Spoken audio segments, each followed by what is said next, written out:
What's going on, guys? If anybody's having a problem with the 2016 Subaru Crosstrek XV base model,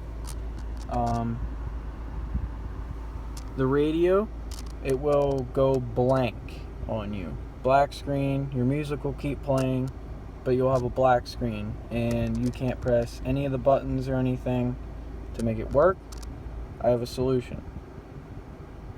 The solution is there is a harness on the back of the factory OEM head unit, obviously.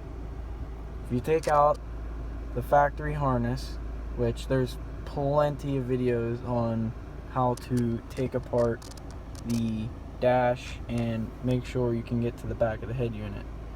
First, it's going to start out where you can get a little tool on this little crease right here, and if you pull, there's 4 clips. There's 2 clips here, 2 clips on the other side. This piece will come out. After that, there's 2 bolts that are holding the head unit in. They'll be like right about in this general area behind these vents. You'll see them whenever you get this piece off.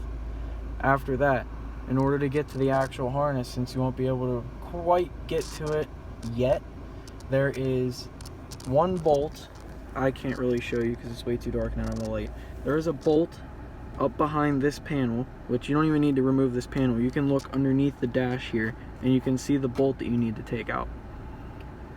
And over here you need to remove the glove box, which there is a little hanger on that side. You can just push it off, it just comes right off, and then the whole entire glove compartment can come out. Once that's removed, there is a, I think it's a 10mm. It's way back up in here. It's like straight back.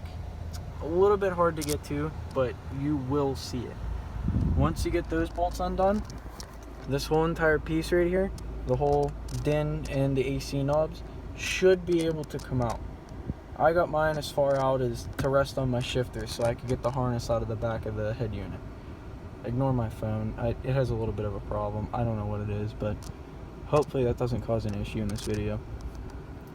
You unplug the harnesses from the back of the radio. I believe there's 3 or 4 little harness clips that you'll need to undo. Undo all of those, plug them back in, and your radio should come on. If your radio does not come on, try it again. If it does not come on yet again, then I would go ahead and take it back to the dealership, because it's bound to work. And if you don't get it to work yourself doing what I just mentioned, then it's basically you're gonna have to go, and hopefully you guys still have a warranty so you can go ahead and cop the warranty, get this fixed for free. So hope I helped you guys out. If you like this video, leave a comment, like, subscribe. I'd appreciate it. Peace out, guys.